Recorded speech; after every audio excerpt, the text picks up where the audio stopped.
아멘. 때를 얻든지 못 얻든지 너는 말씀을 전파하라. 네, 오늘 이 말씀 함께 나누기 원합니다. 우리 3일 예배 오신 여러분 진심으로 사랑하고 축복합니다. 서로에게 인사 나눌까요? 잘 오셨습니다. 주님이 함께 하십니다. 네, 복 되시기를 빕니다. 네, 여러분 한 분 한 분이 하나님께 얼마나 소중하고 귀한지 잘 아시죠? 하나님께서 사랑하는 아들아, 사랑하는 딸아, 잘 왔다 이렇게 예배 자리에 오니 내가 너에게 복을 주노라 주님 말씀할 줄 믿습니다. 우리는 계속해서 3일 예배 때마다 제자도 시리즈로 하나하나 나누고 있는데요. 오늘 10번째 시간입니다. 지난 시간에는 우리가 성도의 교제에 대해서 함께 나누었죠. 교회 공동체. 우리는 무슨 공동체? 예배 공동체지요. 하나님께 예배하기 위해서 부름받아서 함께 모인 것이 바로 우리 교회입니다. 그리고 또한 우리는 예배를 드리며 하나님과 교제하고 그 가운데 성도가 한 사람 한 사람이 함께 하는 것을 누리게 되죠. 그래서 우리는 성도의 교제 가운데 우리가 서로 한 지체라는 것을 우리가 기억해야 되고 온전히 하나됨을 이루기 위해서 힘써야 되고 그 가운데서 서로의 차이를 용납해야 돼요, 말아야 돼요? 용납할 수 있어야 돼요. 다양성을 우리가 서로 조금씩 다르고 그런 것들을 서로 받아주고 이해해주고 신앙이 깊든지 옅든지 지식이 많든지 적든지 그러한 것들을 서로 용납하고 오직 사랑을 더 깊이 하며 덕을 세우는 그러한 것이 참된 제자의 모습, 제자가 살아가야 될 그런 모습이라 함께 나눴습니다. 오늘은 이어서 10번째 시간 전도에 대해서, 전도하기에 대해서 함께 나누고자 합니다. 네, 복음 증거는 우리에게 주신 사명이죠. 그래서 오늘은 전도하기에 대해서 함께 나누려고 하는데 요한복음 3장 16절 잘 아시죠? 모든 성경을 한 절로 요약한 구절인데 이 구절로 된 찬송 노래가 있어요. 노래가 있는데 제가 그 한 달에 한 번 노방전도 나갈 때마다 자주 부르곤 한 노래인데 한번 들려드리고 또 같이 불러보셨으면 좋겠습니다. 요한복음 3장 10절 하나님이 세상을 이처럼 사랑하사 하나님이 세상을 이처럼 사랑하사 하나님이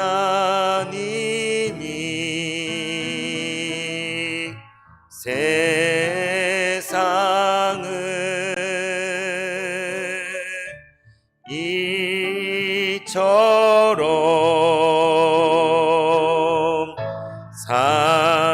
하나님이 세상을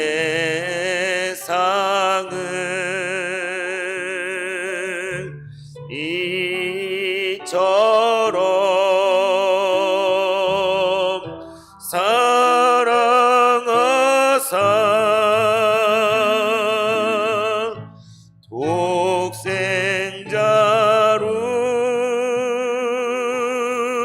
주셨으니 이는 저를 믿는 자마다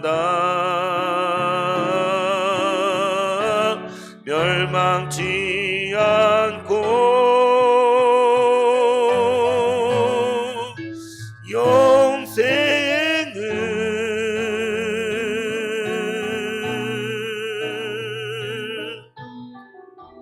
얻게 하려 하심이니라.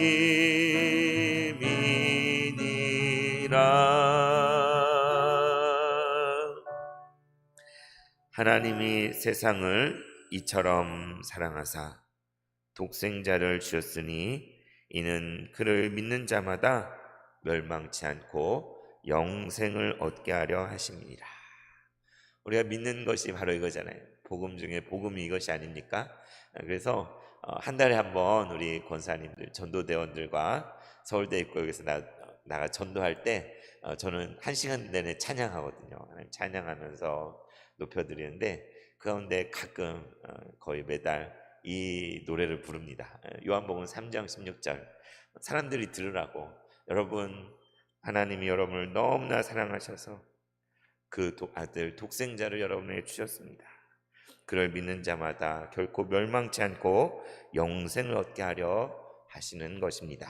이것을 노래로서 이렇게 전하고 있습니다. 그래서 오늘 우리가 제자도 10번째 전도에 대해서, 복음 증거에 대해서 함께 나누고 우리가 참 제자로서 그렇게 살기를 원하는데요. 우리 교회 올해 표어가 성령의 위로가 넘치는 교회지요. 그리고 바깥에 보면은 플랜카드를 벽면에 걸어놨는데 거기 뭐라고 써있냐면 한 사람을 찾습니다 이렇게 써놨죠. 그죠? 한 사람을 찾습니다.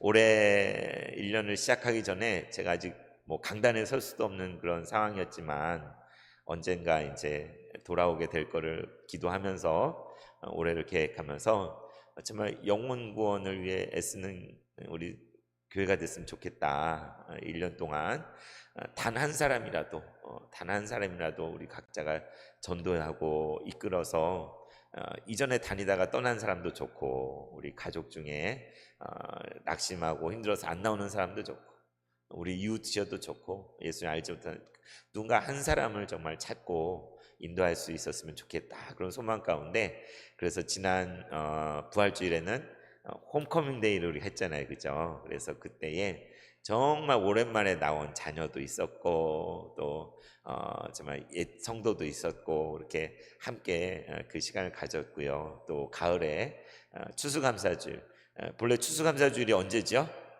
11월 셋째 주인데 그때 너무 쌀쌀하고 춥더라고요. 그리고 이제 성탄절도 가깝고 바로 대림절 시작하고 그러는데, 그래서 많은 교회들이 추수감사절을 추석 전후로 이렇게 많이 옮기고 있다고 합니다. 그래서 장로님들과 지지난주 당회를 하면서 11월 셋째 주는 너무 늦은 시간이고 춥고 그런데 우리 추수감사주일을 옮겼으면 좋겠습니다 상의를 했어요. 그래가지고 올해 10월 마지막 주가 종교개혁 주일이거든요. 그래서 저희가 마지막 주마다 식탁교제도 하고 그러잖아요. 그래서 올해는 10월 마지막 주에 추수감사절을 하자. 그래서 그리고 괜찮아요. 앞으로 계속 그렇게 했으면 좋겠다는 생각이 듭니다. 그래서 실제로 11월 셋째 주 우리 추수 다 끝나고 월동 준비하는 그런 시기잖아요. 그러니까 미국의 그 날짜와 맞는 게 11월 셋째 주고, 우리 이 땅에 우리 현실에는 추수하고 아무 상관없는 게 11월 셋째 주여서, 그래서 10월 마지막 주에 하기로 했는데, 그때 뭘 해요? 우리가 한 영혼을 품고 기도하다가 그날 초대해서 전도 축제 이렇게 함께 주님 앞에 나오는 그런 시간으로 계획을 했는데, 그래서 오늘 이렇게 제자도 가운데 전도하기에 대해서 나누는 것들이 또 특별한 의미가 있다고 생각이 됩니다.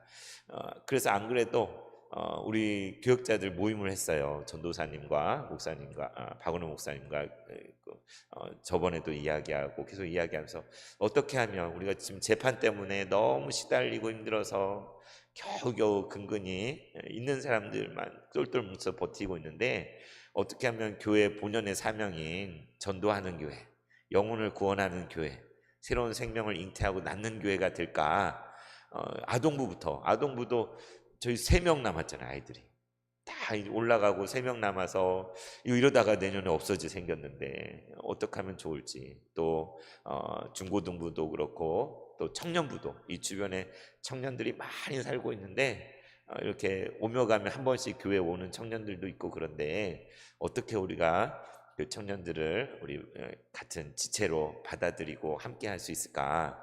또 어떻게 전도할 수 있을까? 또 장년들 어떻게 우리 교회가 그냥 닫혀 있고 캄캄한 교회가 아니라 늘 열려 있는 교회, 열린 문 교회가 되어서 오가는 사람들이 이렇게 드나들 수 있고 찾아올 수 있고, 그런 공간으로 평일에는 공간이 많이 비어 있잖아요. 그죠? 그래서 제가 처음 부임했을 때 놀랐어요. 교회가 깜깜하고 문은 다 잠겨 있고 어휴 막 어두침침하고 이런 교회가 다 있네.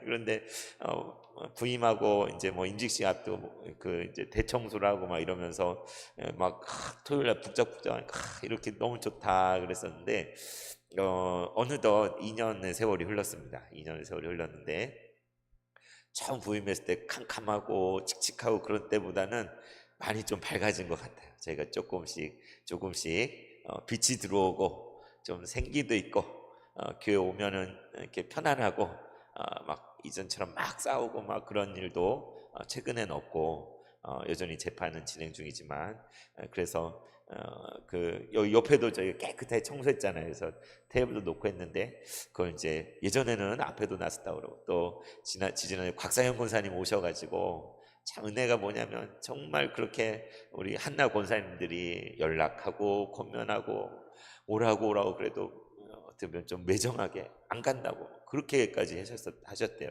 그런데 세월이 흘러서 또 우리 주정래 집사님이 권면하고 섬기고 하니까 마음이 변해가지고 다시 교회 걸음하시고 그 덕분에 차량 운행도 시작이 되고 그래서 참 감사하다. 곽상현 권사님 다시 나오신 게 참 상징적인 일이다라는 생각이 들고 그래서 우리가 지금은 마음의 문을 닫고 안 나온다고 하는 사람들을 포기하면 안 되겠구나. 안 나온다고 싫다고 버티는 거 보고는 아유 저 사람은 가망 없어. 우리가 그렇게 생각하면 돼 안 돼요? 하나님은 포기하지 않으셨는데 때가 되면 또 하나님이 정말 기가 막힌 방법으로 다시 마음을 열어주시고 기회를 열어주시고 주님 전에 나올 그런 마음을 주셔서 다시 보게 되니까 얼마나 좋습니까? 그죠? 한 분이 다시 나왔는데 너무 기쁜 거예요. 그래서 또 저도 교회에 있다 보면 이렇게 뭐 일한 자매도 찾아오고 면담을 하고 그래서 돌아온 주일에 교회 오기로 그래서 아동부에 이렇게 같이 연결해서 이렇게 거기서 일단 있어 보기로 이렇게 통화를 했습니다. 그래서 참 한 영혼이 얼마나 귀한지를 아는 것. 그래서 그 영혼 구원을 위해서 온 성도들이 함께 애쓰는 것. 그게 참된 그리스도의 제자된 모습이잖아요. 그죠? 그래서 하나님께서 우리에게 주신 지상 명령이 무엇입니까? 예수님께서 죽으시고 부활하신 후에 제자들에게 주신 지상명령 마태복음 28장 19절에서 20절에 있잖아요. 그레이트 커미션이라고 하는데 뭐라고 되어 있습니까? 그러므로 너희는 가서 모든 족속을 제자로 삼아 아버지 아들과 성령의 이름으로 세례를 베풀고 내가 너희 분부한 모든 것을 가르쳐 지키게 하라. 볼지어다 내가 세상 끝날까지 너희와 항상 함께 있으리라. 이게 우리가 너무나 잘 아는 지상 대위임령, 예수님께서 부활 승천하시면서 제자들에게 남긴 땅끝까지 이르러 예루살렘과 온 유대와 사마리아와 땅끝까지 이르러 모든 족속으로 제자를 삼으라. 아버지 아들과 성령의 이름으로 세례를 주고 내가 너의 품은 모든 걸 가르쳐 지키게 하라. 이게 예수님께서 교회에게 부탁하신 저 여러분에게 명령하신 대위임령이잖아요. 그죠? 그렇다면 우리 세봉천교회 우리 성도님들 예수님의 제자로서 우리가 마땅히 해야 될 것은 영혼구원, 영혼에 대한 안타까움. 정말 하나님을 떠나서 방황하고 있는 그 영혼을 다시 하나님께로 인도하고 예수님의 제자가 되게 하는 그 일이 우리에게 꼭 필요한 일인 것이죠.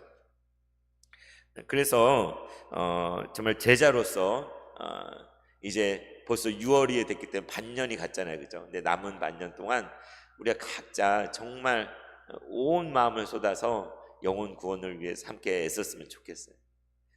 우리가 그렇게 영혼 구원을 위해서 우리 자신을 드릴 때에 하나님께서 우리 교회 앞에 놓인 모든 산적한 문제들은 알아서 해결해 주실 줄 믿습니다. 네, 그래서 이 전도하기에 있어 먼저 첫 번째로 우리에게 무엇이 필요하냐? 성경적이고 복음적인 세계관이 필요하다는 것을 먼저 말씀드리고 싶습니다. 그러니까 세상을 바라보는 인식, 여러분은 어떻게 보십니까? 우리가 믿음 생활하면서 이 세상 사람들에 대해서 어떻게 바라보고 어떤 입장을 가지고 계십니까? 혹시 들어보신 적이 있는지 모르겠지만 리차드 니버라는 사람이 쓴 책, 아주 고전으로 유명한 책이 있어요. 무슨 책이냐면 그리스도와 문화, Christ and Culture, 그리스도와 문화라는 아주 훌륭한 책을 썼거든요. 그 아주 고전에 속하는 그런 책인데 이 책은 무엇을 말하냐면 예수님 그리스도와 이 세상과의 관계 맺는 양식을 5가지로 이렇게 구분을 해서 이렇게 제시하고 있어요. 어떤 양식이 있느냐? 그리스도와 문화가 서로 대립하는, 하나는 첫 번째 대립하는 그런 형태가 있는가 하면 그리스도와 문화가 완전히 일치해버리는, 하나가 돼버리는 그런 입장이 있고, 또 어떤 게 있느냐, 그리스도와 문화가 그래도 일치까지는 아니지만 조화를 이루는, 이렇게 그 그리스도 위의 문화, 뭐 그리스도와 문화, 뭐 이런 그런 조화를 이룬다. 또는 그리스도와 문화는 서로 역설적인 관계, 역설적인 관계.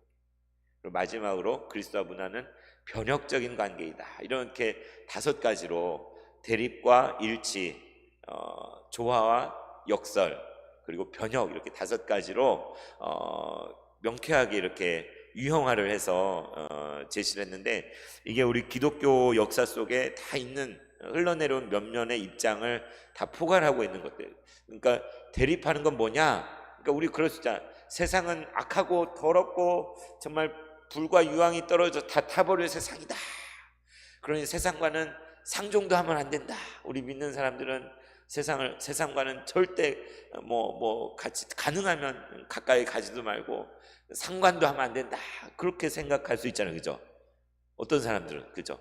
예수를 믿긴 믿는데 세상은 정말 너무 썩었고 악한 것이어서 조금이라도 타면 우리가 오염되기 때문에 완전히 분리해 살아야 된다. 이런 건 뭐예요? 기독교 안에 있는 어떤 분파주의 또는 극단주의적인, 그러니까 세상을 완전히 죄악시하고 멀리하는 그렇게 바라본다면 그냥 우리끼리만 살자 이거잖아요. 우리끼리만 신앙생활 좋다. 이런 게 이제 기독교의 한 어떤 흐름이, 그런 게 있다면, 그리스도와 문화 완전히 일치되는 건 뭐냐? 로마 카톨릭 쪽 이제 그런 경향이에요. 그러니까 그냥 세상 자체가 그리스도예요. 그러니까 어떻게 보면 맞는 것 같지만, 그냥 분명히 교회는 거룩하게 부름받은 공동체잖아요. 그런데 그냥 세상하고 똑같아 버린 거예요. 교회 안에 있으나 밖에 있으나 그냥 아무 차이가 없게 여기고, 그래 버리면 전도할 필요도 없고 복음의 능력도 없고, 그냥 그런 게 어떻게 보면 로마 카톨릭에 가까운 그런 개념이, 그리스도와 문화가 완전히 똑같다, 그렇게 보는 입장이라면, 이제 그거보다는 조금 덜하게 그리스도와 문화가 어느 정도 조화를 이루는 일견, 그럴듯해 보이지만 이런 흐름은 이제 뭐냐면 자유주의 신학, 그러니까 기독교 안에 기독교 자유주의라는 게 있잖아요. 그러니까는 조금은 뭐랄까 느슨하게 그냥 다 허락하고 허용하는, 그리고 인간적으로 복음을 해석하고 성경을 해석하는 그런 어떤 고등비평이나 자유주의의 어떤 그런 흐름이 교회를 많이 망쳐놓지 않았습니까? 그런 입장이 어떻게 보면 그리스도와 문화가 적당히 조화를 이룬. 그런데 이제 우리 대다수가 취하는 입장은 역설. 우리가 고린도후서 말씀을 역설적인 삶, 바울이라든지 성 어거스틴이라든지 칼빈이라든지 루터 같은 종교개혁자들, 그들은 이제 우리가 세상 속에 살지만, 그러니까 세상을 벗어나지 않아요. 세상을 떠나서 붕 떠서 사는 게 아니라 세상에 살지만 세상과 짝하지 않는, 그러니까 역설적인, 우리 삶이 그렇잖아요. 우리가 죄인이면서 의인이잖아요, 그죠? 이 땅을 살지만 하늘나라의 시민이잖아요. 그런 어떤 이중적인 그런 맥락 속에 있는 것을 역설이라고 말할 수 있는데, 그리스도와 세상 문화가 역설적인 관계에 있다라고 이렇게, 그러니까 종교개혁이랄지 그 개혁주의 교회의 어떤 입장이 역설적인. 그런데 이제 리차드 니버가 제시하는 것은 이 역설에서 한 걸음 더 나아가서 변혁자 예수 그리스도를 말하는 거죠. 그러니까 단순히 현실을 역설로 받아들이고 세상과 껄끄러운 관계로 참 버겁게 그냥 살아가는 그 차원에 머무는 것이 참된 신앙이 아니라, 이 세상 가운데 적극적으로 침투하고 나아가서 이 세상을 바꾸어 놓고 변혁시키고, 그러니까 하나님의 나라로 바꾸어가는, 그것이 하나님의 뜻이다. 그게 변혁자 예수 그리스도. 그래서 복음주의. 그러니까 전도는 그 맥락에 있는 거죠. 전도는. 그러니까 단순히 세상과 담을 쌓거나 세상과 똑같이 물들어 살거나 세상과 적당히 그냥 관계를 유지하며 사는 정도가 아니라, 이 세상 안에 교회가 부름받았잖아요. 그래서 그 안에서 정말 복음을 심고 정말 하나님 나라를 선포하고 예수님이 온 세상을 다스리신다는 것을 우리가 만방에 알리고 그분을 증거하는 것. 제가 월요일날 차를 수리하려고 서울대 입구에 저녁 때 와 있었는데 그날이 선거 마지막 날이었잖아요. 서울대 입구역에 한쪽 모퉁이에서는 빨간당에서 막 부르짖으면서 큰 소리로 우리 후보를 찍어주십시오. 이쪽 모퉁이에서는 파란색 옷을 입은 분들이 막 풍선을 흔들면서 저 이번에 바뀌어야 된다고 막 이렇게 막 열심히 외치죠. 열심히 정말 최선을 다해서 우리 후보를 찍어달라고 각자 이렇게 외치고 있는데 제가 보면서 나는 지금 뭐 하고 있나. 저 사람들은 그냥 대통령 선거운동 때문에 저렇게 나와서 고생하면서 목이 쉬도록 외치고 전하고 있는데 정말 나는 대통령보다 더 위에 계신 진짜 이 세상을 다스리시는 예수 그리스도를 얼마나 나는 사람들에게 목이 터져라 외치고 전하고 증거하고 있는가. 되돌아보게 되더라고요. 도전이 되더라고요.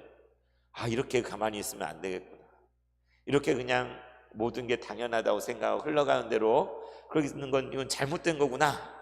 그런 그 모습, 막 선거운동하는 모습을 보면서 그런 도전을 크게 받았습니다. 그래서 정말 변혁자 예수 그리스도, 우리는 분명히 세상으로부터 부름을 받았어요. 교회로, 에클레시아. 세상에서 구별되어서 부름받아서 세상에서 교회로 이렇게 모였는데 이제 우리 함께 모여서 하나님 예배하는 가운데 하나님의 능력을 힘입고 복음의 권능을 힘입어서 성령의 기름 부음 가운데 어떻게 해야 돼요? 우린 다시 세상으로 나가야 돼요.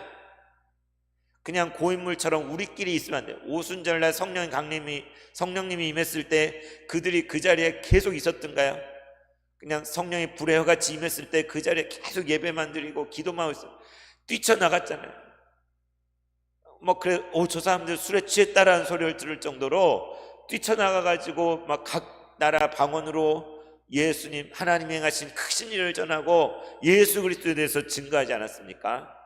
이게 정말 성령이 임했을 때, 그리고 교회의 진정한 역할인 거예요. 바울이 평생을 걸쳐 예수님을 만난 후에 그가 한 일이 무엇입니까? 자기의 목숨을 내놓고 모든 곳을 다니며 이 생명에 되시는 예수님에 대해서 증거하며 매도 맞고 고난을 당하고 온갖 수치를 당하고 감옥에 갇히면서까지도 그가 전한 것은 예수 그리스도예요. 심지어 내가 갇혀 있어서 사람들이 다른 시기심으로 예수를 전하는데도 나는 기쁘다, 전파되는 게 예수 그리스도면 나는 그것도 너무 좋다, 감사하다, 그렇게 얘기하지 않았습니까? 우리가 지금 예수님을 믿고 이렇게 믿음의 공동체 가운데 함께 여기 있어서 신앙생활을 하는 것도 그 누군가가 우리에게 그 이름을 전해주었기 때문에, 이 귀한 생명을 증거하고 교회로 인도해 주시는 그 손길이 있었기 때문에 우리가 교회에 나오게 됐고 예수님을 알게 됐고 믿음을 갖게 됐고 하나님의 자녀가 되지 않았습니까? 그래 놓고 나는 하나님 자녀 됐으니까 나는 괜찮아 하고는 아직 정말 하나님을 모르고 예배하지 못하고 그렇게 있는 다른 사람들은 그냥 모른 척하고 그냥 그러려니 하고 그렇게 산다면 그것은 참으로 맞지 않는 것이죠. 그래서 우리가 가져야 될 관심, 물론 말씀과 기도와 성도의 교제, 이것들이 제자됨의 정말 핵심적인 것들인데 그것에 그치면 안 된다는 거예요. 그냥 우리끼리 모여가지고 우리끼리 신앙생활하면서 예배도 드리고 하면서 우리끼리만 그냥 좋고 좋은 대로 그냥 지내고 끝이라면 이건 진정한 제자가 아니라는 것입니다. 우리는 세상을 향하여 우리의 시선을 향하고 우리의 삶의 모든 현장 활동 속에서, 우리가 교회에서만 사는 게 아니잖아요, 그죠? 가정에서도 가정을 돌보고 학교에도 가고 직장 생활도 하고 친구도 만나고 우리가 세상 속에서 하는 여러 가지 활동과 일들이 있는데 그것은 교회는 교회에서, 그리고 바깥에서의 삶은 별도의 삶, 이거는 진정한 그리스도인이 아닌 거예요. 우리는 어디를 가든지 무엇을 하든지 우리의 삶의 모든 현장의 활동 속에서 그 모든 것이 다 하나님의 주권 아래에 있음을 고백하는 사람들이잖아요. 하나님의 절대적인 주권 아래 있다는 것을 고백한다면 우리는 우리의 삶의 모든 그러한 상황 속에서 하나님의 나라를 이루어가고 또 복음을 위해서 우리 자신을 드려야 되는 것이죠. 창세기에서 첫 아담이 범죄했을 때 우리가 하는 모든 일은 땀 흘리고 수고해야 겨우 결실을 거두는 저주가 돼버렸어요.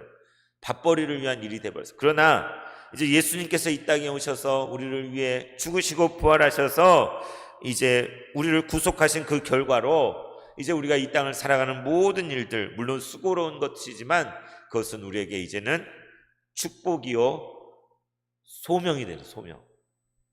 우리가 가정에서든 학교에서든 일터에서든 하는 모든 것들이 그냥 내가 어떻게 하다가 여기 있는 것이 아니라 이 학교를 다니고 이 가정에 있고 이 직장을 생활하는 게 그냥 어떻게 하다가 그냥 흘러와서 그냥 밥 먹고 살게 하는 게 아니라 하나님께서 나를 거기 세워주신 거예요. 부르심의 자리인 것입니다. 거룩한 자리, 거룩한 자리. 하나님의 나라의 역사가 계속해서 진행되어지고 주님이 다스리시는 그 주님의 임재가 있는 곳이, 그러니까 성도가 있는 곳이 교회인 거예요. 교회. 그냥 예배당에 모였을 때만 교회가 아니라 여러분이 흩어져서 정말 이 관악구, 봉천동, 사당동 그 흩어져서 여러분이 사는 그곳에서 여러분 믿음으로 복음을 위해 살아갈 때에 그곳에 하나님의 나라가 임하고 교회가 있는 것입니다. 무슨 일을 하든지 마음을 다하여 주께 하듯 하고 사람에게 하듯 하지 말라. 그래서 우리는 이 세상에 두려워할 것도 없어요. 이 세상과 짝해서도 안 돼요. 이 세상에 대해서 보다 적극적인 자세로 참여하고 이 세상 가운데 하나님 나라를 위해서 우리가 쓰임받아야 되는 것이죠. 그것이 바로 복음 전파라고 할 수 있는 그리스도의 지상명령인 모든 족속을 제자로 삼아 내가 너의 분부한 모든 것을 가르쳐 지키게 하라. 그 말씀대로 우리가 사는 것입니다. 그래서 우리가 복음을 전하려 할 때 첫째는 전도의 열정이 우리에게 필요해요. 오늘 디모데후서 4장 1절 2절 보면 바울이 이렇게 디모데에게 말하죠. 하나님 앞에서 그리고 살아있는 자와 죽은 자를 심판하실 바로 그리스도 예수님 그분 앞에서 그분이 다시 나타나실 것과 그분의 임하실 나라를 두고 엄히 너에게 명하는데 어떻게 하라는 거죠? 너는 말씀을 전파하라. 복음을 전파하라. 때를 얻든지 못 얻든지 항상 힘쓰라. 이것을 하나님 앞에서 그리고 산자와 죽은 자를 심판하실 그리스도 예수 앞에서 디모데에게 엄히 명하는 말씀인 거예요. 때를 얻든지 못 얻든지. 이걸 영어로 하면 in season, out of season. 시즌은 계절이잖아요. in season, 때를 얻든지 out of season, 때를 얻지 못하든지 지금은 때가 아닌가 봐. 지금은 나설 때가 아니야. 물론 우리가 시기를 잘 알아서 분별하는 지혜도 필요하지만 복음을 전파하는 그것은 그냥 형편 봐가면서 그냥 이렇게 말씀을 전파할 만한 여건과 그런 것들이 다 조성되고 이루어졌을 그때만 하는 게 아니라는 거예요. 정말 모든 컨디션이 최상이 되도록 기다리면 영원히 오지 않아요. 복음을 증거할 수 있는 최상의 컨디션, 그런 모든 조건들이 다 갖춰진 그런 걸 기다리다가는 우리가 늙어 죽고 하늘나라에 갈 날이 오는 거예요. 바울은 자기가 이렇게 때를 얻든지 못 얻든지 듣든지 아니 듣든지 들을 귀 있는 자는 듣게 될 것인데 정말 열심을 다하고 최선을 다해서 복음을 전파하고 또 전파하고 또 이제도 디모데를 향하여 아들 같은 디모데를 향하여 너는 말씀을 전파하라. 때를 얻든지 못 얻든지 항상 힘쓰고 범사에 오래 참음과 가르침으로 경책하며 경계하며 권하라. 이것은 목회자들에게만 해당되는 말씀이 아니라 예수 그리스도의 발자취를 쫓아가는 모든 제자된 우리 모두에게 주시는 말씀이죠. 그래서 안드레는 어떻게 했습니까? 안드레는 요한복음에 보면 예수님을 만났어요. 그분과 하루를 온전히 지내고 돌아와서는 자기의 가장 가까운 형제인 누구에 찾아갔어요? 시몬에게 찾아갔잖아요. 그리고 우리가 메시아를 만났다. 그리고는 그 동생의 손을 이끌고 예수님께로 데려갔어요. 그래서 안드레 전도대, 오늘날에도 뭐 교회마다 안드레 전도대 뭐 있잖아요, 그죠? 그 옛날에 안드레가 한 그것을 본받자 해가지고 안드레 전도대로 이름을 붙이는 거예요.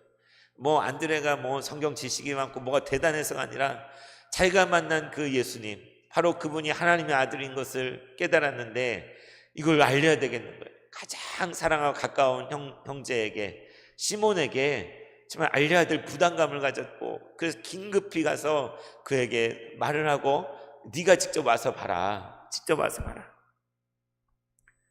바울은 어떻습니까? 내가 복음을 부끄러워하지 아니하노니.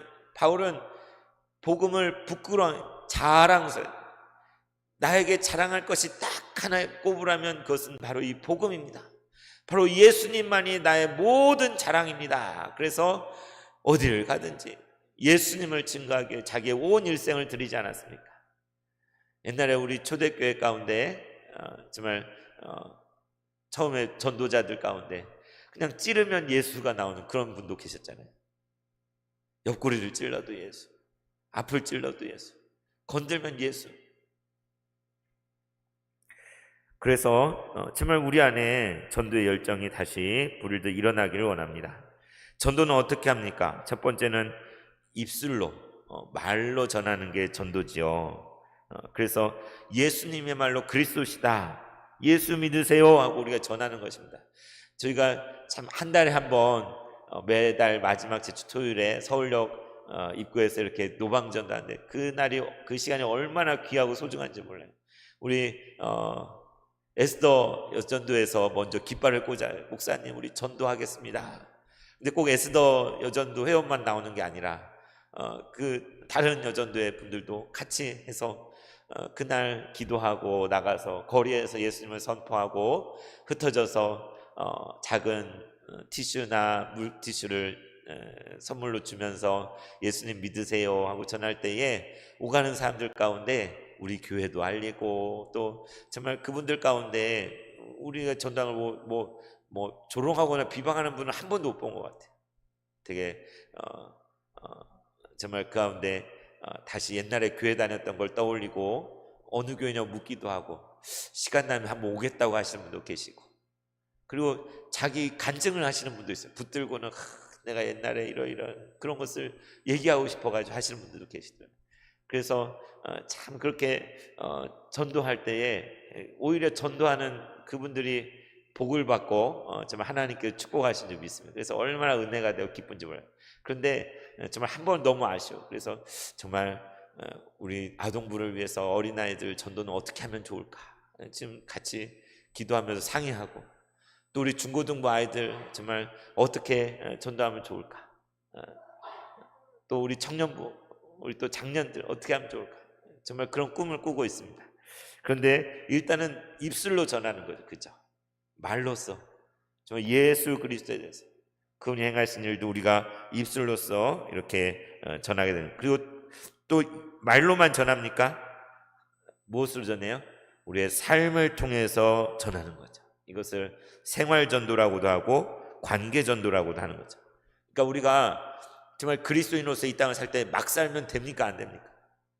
막 세상과 똑같이. 그게 아니라 우리는 하나님의 자녀요 거룩한 백성입니다. 그래서 흠이 없고 순전한 삶을 추구해야 돼요.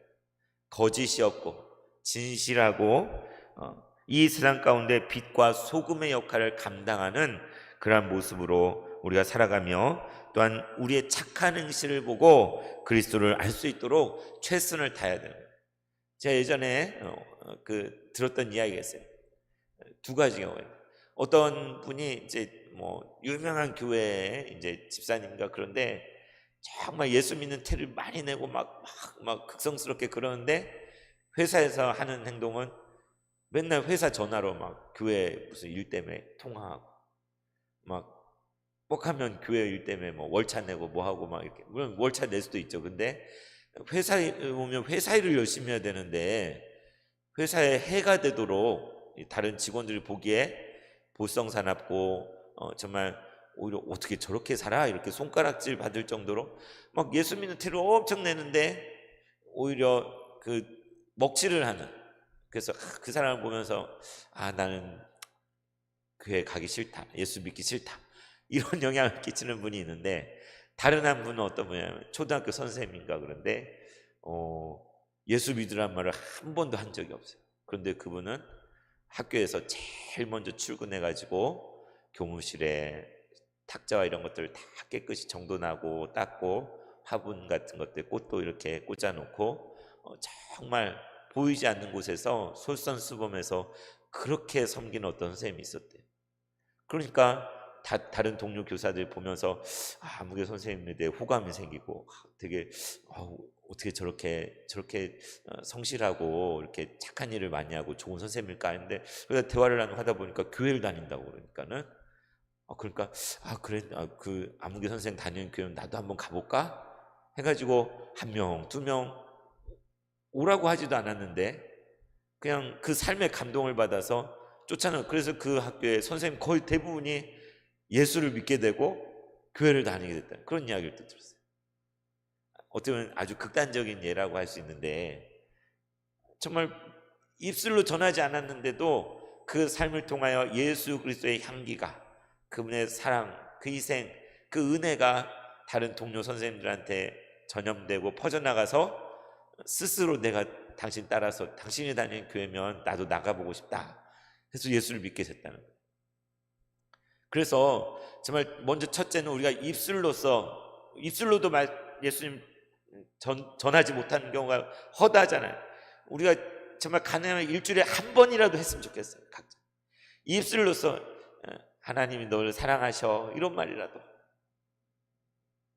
예수님 참 좋은 분이야, 이렇게라도 너도 예수 믿으면 참 좋을 텐데, 입술로서 우리가 전해야 될 뿐만 아니라 말뿐인 전도가 아닌 우리의 삶의 모습이 정말 그리스도인다운, 예수님의 제자다운 그러한 삶의 모습이어야지 이 전도가 효과가 있는 것이지, 복음이 들려지는 것이지, 우리의 삶이 받침되지 못하고 아무리 큰 소리를 떠들어도 울리는 꽹과리 되지 않는다는 거죠.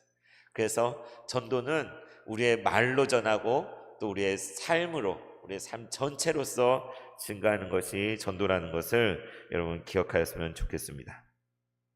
그래서 실제로 전도하는 방법은 우리 지인에게 이렇게 노방 전도하는 것처럼 전도지를 나눠주는 방법도 있고, 또 기회가 된다면 약속을 해서 또는 1대1로 누군가를 만나서 사형리라든지 예수님의 복음에 대해서 이렇게 전하는, 제가 그 이란 자매를 주일날 찾아왔는데 무슬림. 그런데 저 당황스럽더라고요. 교회에 무슬림이 찾아와가지고 봉사했으면 좋겠다고 이러니, 그래서 이제 이런저런 얘기도 나눠보고 이렇게 하면서 제가 성경 이야기를 다 하기 시작해요. 이슬람의 알라하고 성경에 나오는 하나님이 다르잖아요, 그죠? 알라는 유일신, 무서운 하나님이에요. 안 믿으면 안 되는, 그냥 벌을 주는 그 무서운 하나님. 근데 성경의 하나님은 공의와 사랑의 하나님, 그 아들을 죽기까지 내어주신 그 하나님이잖아요. 그래서 꿀 안에 예수님도 나오고 뭐 모세도 나오고 다 나온대요. 그런데 그 제대로 된 게 아니잖아요. 마호멧이 그냥 쓴 거잖아요. 그래서 제가 아는 모든 지식과 그런 걸 다 동원해서 우리 기독교와 그 이슬람교의 어떤 그런 차이, 비슷하면서도 차이들을 설명하고 이야기하고, 그러다 보니 구약부터 쭉 시작해서 신약 예수님의 십자가까지 다 얘기를 했어요. 다. 그 자매가 뭐 다 알아들었는지 모르겠죠. 근데 열심히 듣더라고요. 제가 영어로 했을까요? 한국말을 아주 잘합니다. 네, 우리말로. 그래서 앉혀놓고 거의 1시간 가까이 성경 이야기, 복음에 대한 이야기를 쭉 했어요. 근데 뭐 당장 뭐 이렇게 부담이 될 수 있으니까, 그래서 기회 되면 우리 교회 와서 이렇게 영어 가르치는 일도 같이 도와주고 봉사하면서 같이 친해지고 그랬으면 좋겠다라고 이렇게 이야기를 나눌 수 있었거든요. 그래서 저도 오랜만에 예수님 모르는 사람에게 이렇게 복음을 이야기할 수 있는 그런 기회가 있었는데, 그래서 우리가 전도지를 전하는 방법도 있고, 또 1대1로 사형리 같은 그런 걸 이용해서 이렇게 복음에 대해 소개할 수도 있어요. 또는 성경 공부 모임, 이거 신천지가 해버려 가지고 참 많이 어렵게 했는데, 원래 이제 믿지 않는 사람과 정기적으로 만나서 하나님 말씀 같이 본 성경, 제가 대학 1학년 때 2학년 때 이제 정말 그 과 안에서, 사역과 안에서 전도를 하고 싶은데, 그래가지고 후배들 중에 좀 착하게 생긴 애들 한 명과 두 명을 꼬셔가지고 나랑 성경 공부하자, 신천지 아니냐 성경, 제가 뭐 저도 잘 모르면서도 막 성경 공부하자 해가지고 요한복음 말씀을 같이 조금씩 읽고 나누고 그렇게 성경 공부를 이렇게 했던 적이 있고, 또 떠올려 보니까 그때 그 서울대학교 사회대에 거기 그 당시 이제 뭐 민주화 투쟁도 있고 뭐 그 노동 문제 여러 가지 사회적으로도 아직 해결되지 않은 그런 것들이 많이 있던 상황이었는데, 뭘 할까 하다가 이렇게 말씀을 적어가지고 화장실에다 붙여놨어요. 사회대 화장실에다가 제가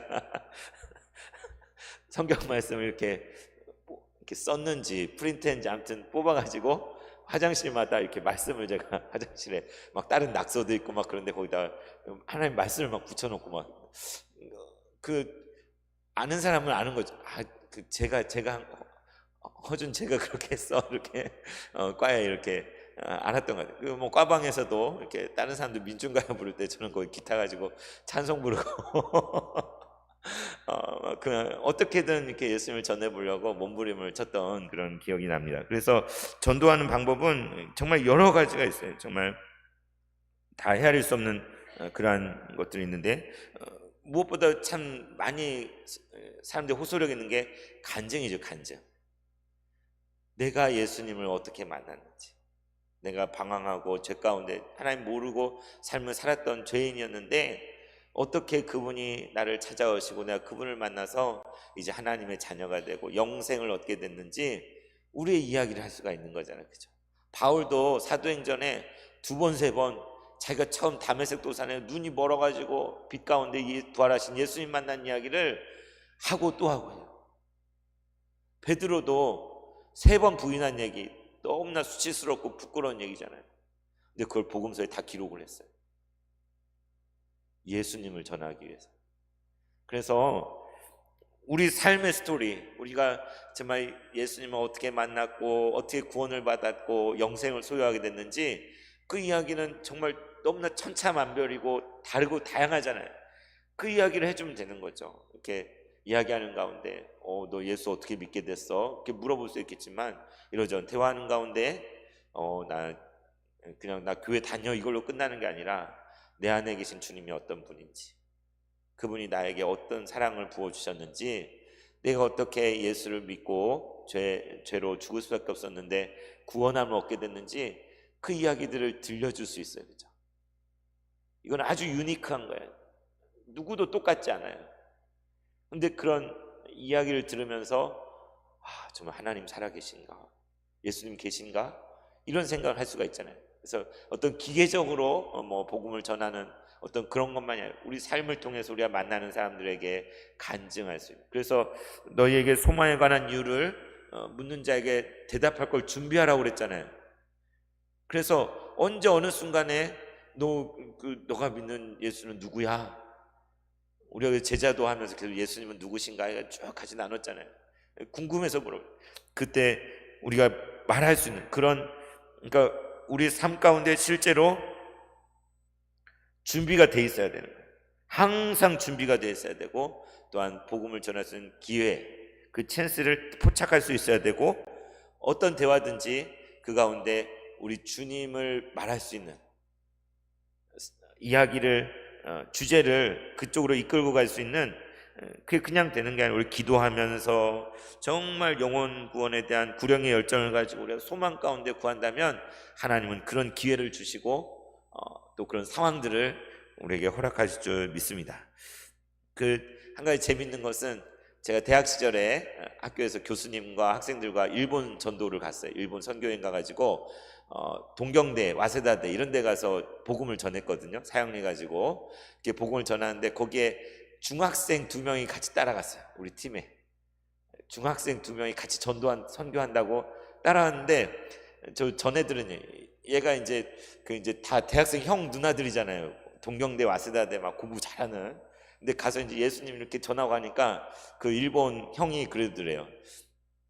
나는 UFO를 믿는다 이러더래요. UFO를 믿는다.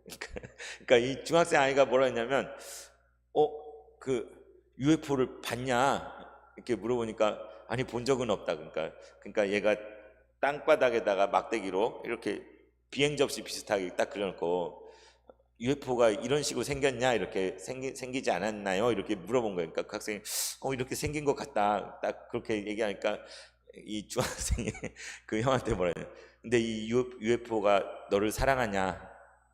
그렇게 물으니까 말문이 막혀버린 거야. UFO가 근데 예수님은 당신을 사랑한다고 그 얘기를 어떻게 중학생 아이가 그런 생각을 할 수 있는지 모르겠는데 그 순간에 하나님께서 그 아이의 그 맑은 심성 가운데 할 말을 주시고 이렇게 전할 수 있는 그런 그리고 또 그 일본 선교 갔을 때는 이제 일본과 우리가 가슴 아픈 역사가 있잖아요. 어떤 누나이 전도하는데 그 학생이 내가 사실은 여태까지 몰랐는데 대학생이 돼서 도서관에 가서 책을 보다가 옛날 역사를 알았다. 일본이 얼마나 한국의 그 조선의 땅을 강탈하고 나라를 빼앗고 악한 짓을 했는지를 책을 보고 최근에 내가 알았는데 어떻게 생각하냐, 이게 맞냐 이러고 묻더라는 거예요. 근데 이제 그때 그 누님이 뭐라고 했냐면 그게 다 사실이다. 그런데 어떻게 보면 일본은 우리한테 철천지 원수고 미움의 대상이지만 그런데 예수 그리스도 때문에 하나님 사랑 때문에 우리가 지금 일본에 와서 이 복음을 전하는 거다 이렇게 얘기를 해요. 그러니까 우리가 복음을 전할 때 그 상황 가운데 참 그 이야기들은 기가 막혀요. 그래서 정말 전도라는 것은 우리 안에 그리스도의 사랑이 충만하고 또 하나님 말씀이 우리를 온전히 지배하고 있을 때 가능한 것이죠. 그래서 오늘 말씀에서도 5절에 그러나 너는 모든 일에 신중하여 고난을 받으며 전도자의 일을 하며 내 직무를 다하라. 모든 일에 신중하여서 고난을 받으며, 복음 전도하는 일은 고난이 따르는 일일 수 있어요. 우리의 몸이 힘들 수도 있고 정말 에너지가 소모되고 안 해도 되는 고생을 하는 면박을 당할 수도 있어요. 그러나 전도자의 일을 하며 내 직무를 다하라. 바울이 말한 것처럼 우리 세봉천교회가 복음 증거하는 그러한 교회가 되었으면 좋겠습니다. 제가 아까 대학 때 이제 6월 6일 날 제가 처음으로 이제 총동문회 걷기 대회 이제 서울대에서 있는 거길 참석하기로 해가지고 간다고 했는데 옛날 일 떠올라요. 과방에 이렇게 있는데 어떤 형이 옛날 교회를 다녔어요. 그런데 이제 다 자라 이제 크고 이제 세상이 정말 잘못된 것들도 배우고 막 여러 가지 것들 해서 많이 고뇌하고 고민하고 막 이렇게 이러지도 못하고 저러지도 못하는 이제 그런 형이었는데 어떻게 뭐 얘기하다가 무슨 대화를 했는데 그 제가 그 신문지에다가 과방에 그냥 책상에 신문지에다가 제가 뭐 표현하고 싶은데 어떻게 표현할 방법이 없어서 이렇게 표현을 했어요. 여러 가지 도형을 막 그렸어요. 동그라미를 그리고 막대기를 딱 꽂고 네모를 그리고 꽂고 뭐 세모를 꽂고 막 해놓고 꽂고 이렇게. 그러니까 뭘 얘기하고 싶으냐면 우리의 인생이 이렇게 다 다양한 모양으로 그냥 중구난방으로 이렇게 인생이 있는데 짝대기 하나 딱 그으면은 뭔가 통일성이 생기잖아요. 규칙이 생기고 뭔가 이렇게 뭔가 질서가 생기잖아요. 바로 이 막대기가 예수님이다라고 이제 말하고 싶어가지고 이제 답답해서 이제 그런 그림을 이렇게 막 그려서 이렇게 딱 보여줬더니 그 형이 나 빼고 다 천재인 것 같아 그렇게 얘기를 하더라고요. 그러니까는 뭔가 제 전달하려고 하는 그 메시지를 전달이 됐다는 거죠. 전달이 됐다는 거죠. 그래서 우리가 뭐 복음을 전한다고 할 때 어떤 뭐 고차원적인 뭐 능력이 있거나 대단하고 뭐 무슨 수완이 좋아가지고 전도할 수 있는 게 아니고 마음인 것 같아요. 마음. 정말 주님을 사랑하고 또 내게 임한 이 구원이 얼마나 놀라운 것인지를 우리가 진정으로 깨닫는다면 우리는 그냥 가만히 있을 수 없는 거죠. 그래서 정말 신앙을 잃어버린 옛 성도들에게도 마음이 향하게 되고 가족에게도 마음이 향하게 되고 또 정말 우리 교회 밖에만 나가면 있는 수많은 사람들, 매일 아침마다 서울대생들 줄이 이 앞에까지 쫙 서 있어요. 아시죠? 근데 그 가운데 오늘 말씀에도 보면 뭐라고 되어 있습니까? 3절에 때가 이르리니 사람이 바른 교훈을 받지 아니하며, 지금이 그런 시대잖아요. 귀가 가려워서 자기의 사욕을 따를 스승을 많이 두고 또 그 귀를 진리에서 돌이켜 허탄한 이야기를 따르리라. 참으로 지금 이 시대가 전에도 듣지 않는, 정말 복음이 땅바닥에 밟히는 그런 시대를 어쩌면 우리가 살고 있지만, 그럼에도 불구하고 우리는 하나님께서 하실 일들을 기대하며 씨를 뿌리고 복음을 전하는 일을 해야 될 것입니다. 하나님이 세상을 이처럼 사랑하사 독생자를 주셨으니 이는 그를 믿는 자마다 멸망치 않고 영생을 얻게 하려 하심이라. 기도하겠습니다. 하나님 아버지, 오늘 제자의 길을 함께 나누며 전도에 대해서 함께 나누었습니다. 주님, 우리 안에 식어버린 전도의 열정을 다시 불러일으켜 주시고 한 영혼을 구원하기 위하여 우리 자신을 드릴 수 있는 우리 세봉축의 모든 성도가 되게 하여 주시옵소서. 예수님 이름으로 기도드리옵나이다.